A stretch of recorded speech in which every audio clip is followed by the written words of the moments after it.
시장의 자율성을 중시해온 주요 국가들이 적극적으로 돈을 푸는 이유는 바로 감염의 공포를 넘어 경제 추락의 공포를 느끼고 있기 때문입니다.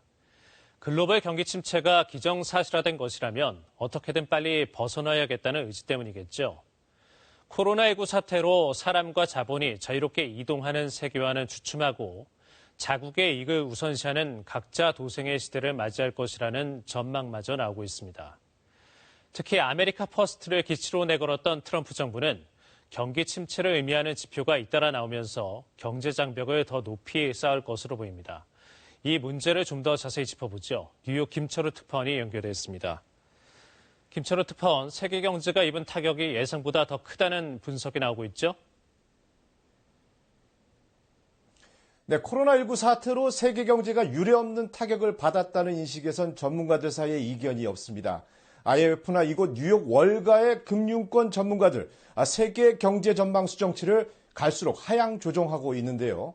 IMF 총재는 최근 세계 경제 상황이 더욱 안 좋아지고 있다며 세계 경제 전망치를 추가 하향 조정할 가능성을 내비쳤습니다. 지난 4월 IMF는 세계 경제 성장률 전망치를 마이너스 3%로 제시했는데요. 이 역시 경제 대공황 이후 가장 낮은 수치였습니다. 코로나 사태 이전 상대적으로 경제 상황이 좋았던 미국 경제도 최악의 성적을 기록하고 있는데요.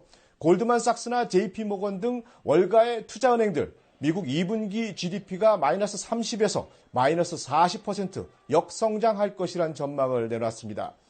미국 등 세계 각국이 코로나19가 종식되지 않은 상황에서도 경제 재개에 나서는 것도 위기 상황에서 경제를 멈출 수 없다는 절박함이 있기 때문입니다. 결국 위기를 극복하려면 정부 역할이 더 커질 수밖에 없다는 거군요. 네, 코로나19 사태 이후 세계 경제 회복이 어떻게 될 것인가에 대해 많은 전문가들이 전망을 내놓고 있는데요.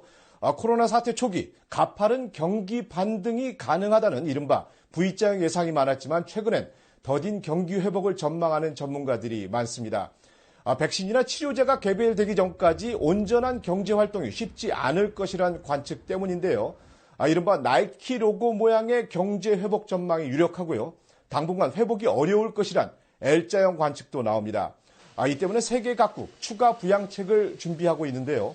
미국 의회에서 3,680조 원을 쏟아붓는 추가 경기 부양책이 논의되고 있고 중국도 특별 국채 발행 등 전 방위적 재정 확대 방안을 준비 중입니다. 이렇게 각국이 위기 극복에 속도를 내는 것은 누가 더 회복을 잘 하느냐에 따라 코로나19 이후 세계 경제 판도가 바뀔 수 있기 때문입니다. 특히 코로나19가 앞당긴 디지털 혁신 시대를 선점하기 위한 경쟁이 치열할 것으로 보입니다. 베이징 최영은 특파원의 보도로 이어집니다.